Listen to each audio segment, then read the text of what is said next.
Welcome back, kids. Steady child, she cooed. Unless you let go of me, we won't be able to make a thunder cake today. Steady child, ठहर जाओ बच्चा, ठहर जाओ. She cooed. Cued होता है किसी को बड़ी सॉफ्टली और प्यार से बोलना. अनलेस जब तक तुम मुझे जाने नहीं दोगी तब तक हम थंडर केक आज नहीं बना पाएंगे. थंडर केक, आई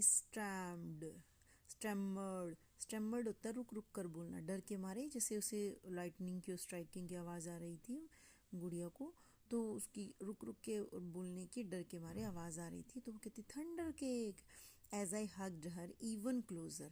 जैसे ही मैंने उसे अपनी जो ग्रैंड माँ है उसे और ज़्यादा टाइटली पकड़ लिया. अब ये स्टोरी जो है ये गुड़िया बता रही है अपनी ग्रैंड माँ के बारे में, तो उसके ही हिसाब से हमने इसको पढ़ना है. Don't pay attention to that old thunder except to see how close the storm is getting.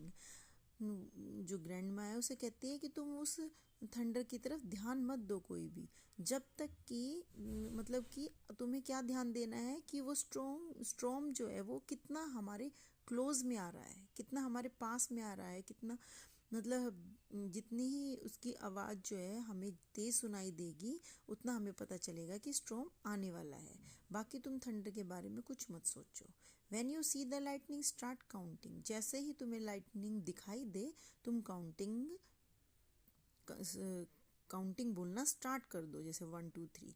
Really slow, बहुत धीरे धीरे. When you here the thunder stop counting. जैसे तुम्हें थंडर की आवाज़ आए तुम काउंटिंग को स्टॉप कर दो. That number is how many miles away the storm is. वो जो नंबर जहाँ पे तुम रुकोगी वो वाला नंबर होगा जिससे पता चलेगा कि तूफान हमसे कितने माइल्स दूर है. अंडरस्टैंड, समझ आया? शी आस्क्ड, उसने पूछा. We need to know how far away the storm is. हमें ये जानने की ज़रूरत है कि स्टॉर्म जो है, तूफान जो है वो हमसे कितना दूर है. So we have time to make the cake and get it into the oven before the storm cake comes. जिससे कि हमें पता चले कि हमारे पास कितना टाइम है कि हम केक बना सके और इसे ओवन में रख सके स्टॉर्म के आने से पहले. और it won't be real thunder cake. और अगर हमने ये सब टाइम से नहीं किया ना तो इस केक को हम थंडर केक नहीं बोल पाएंगे, ये थंडर केक नहीं होगा. Her eyes served the black clouds away off in the distance. उसकी आंखें, सर्वेड होता है अंदाज़ा लगाना, ऑब्जर्व करना किसी चीज़ को. ब्लैक क्लाउड जो काले काले बादल थे उसकी तरफ देख के वो अंदाज़े लगाते, ऑब्जर्व करती है. Away off in the distance, कि वो अभी काफ़ी दूर है हमसे. Then she strode into the kitchen. तब वो लंबे लंबे कदमों से, स्ट्रॉड होता है लंबे लंबे कदमों से, गहरे बड़े बड़े कदमों से किचन की तरफ जाती है. Her own hands pulled a thick book from the shelf above the wood stove. Her own hands, own क्या होते हैं? ऐसे कटे फटे से हाथ, मतलब कि जिन बूढ़े हाथ जिन पे लाइनें बनी होती हैं ना, लाइनों वाले बूढ़े हाथ. ये देखो मेरे डॉटर ने लिखा हुआ है लाइनों वाले बूढ़े हाथ. Worn hands pulled a thick book. उसने एक मोटी सी बुक पकड़ी हुई थी. फ्रॉम द शेल्फ जो किचन की शेल्फ होती है वहाँ से, जो कि वुड स्टोव, जो कि शेल्फ होती है ना हमारी लकड़ी की.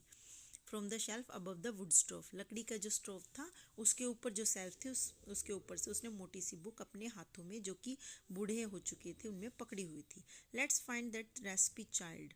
उसने कहा चलो बेटा कुछ उस रेसिपी को हम ढूंढे, थंडर केक की रेसिपी को हम ढूंढे. She crowed as she lovingly fingered the grease-stained pages to a creased spot. She crowed होता है दमदार आवाज. देखो crowd यहाँ भी होगा, ये रहा crowd, ये वाला. Spoke in a proud and loud voice. उसने एक तरह से मतलब कि दमदार आवाज में बोला. और she lovingly fingered the grease stained page. जैसे हम पेज, चिकने दाग वाले पेज, ग्रीस लगी हुई है, स्टेन्ड यानी दाग वाले, स्टेन्ड होते हैं दाग वाले पेज और ग्रीस चिकने दाग वाले पेज होते हैं ना, वहाँ से उसने क्रीज्ड स्पॉट, तह वाला पेज। क्या होता है, हमने कोई रेसिपी पहले से बनाई हुई होती है ना, तो उस पर हमारे बनाते हुए चिकने हाथ लग जाते हैं, और हम कई बार सोचते हैं कि ये पेज ना गुम हो जाएगा हमसे, तो हम उसको थोड़ा सा ना फोल्ड कर देते हैं, थोड़ा सा मोड़ देते हैं कि हम जब भी इस रेसिपी को दोबारा ट्राई करेंगे ना, तो ये जल्दी से हमें बुक में मिल जाएगा। तो वो चिकना दाग वाला पेज खोल लेती है, जिस पे जो थोड़ा सा मुड़ा होता है, तह लगी होती है उसकी, तो हल्का सा मुड़ा होता है वो। Here it is thunder cake, ये देखो यहाँ पे थंडर केक की रेसिपी लिखी हुई है, वो अपनी ग्रैंड डॉटर से बोलती है babushka. She carefully paint the ingredients on a piece of note paper. उसने जो एक नोट पेपर था, उसके ऊपर सारा का सारा इंग्रेडिएंट्स होता है, उसका बनाने का जो मटेरियल होता है, वो सारा पेन यानी कि पेन से लिख लिया। Now let's gather all the things, आओ चलो सारी चीज़ इकट्ठा करते हैं। वी विल नीड, जो भी हमें ज़रूरत पड़ेगी। She exclaimed as she scurried towards the back door. Exclaimed होता है जोर से बोलना, शाउटेड करना, और स्क्रूड होता है छोटे छोटे कदमों से चलना। तो वो जोर से बोलती है और छोटे छोटे कदमों से पीछे के दरवाजे की तरफ चलने लगती है। ठीक है।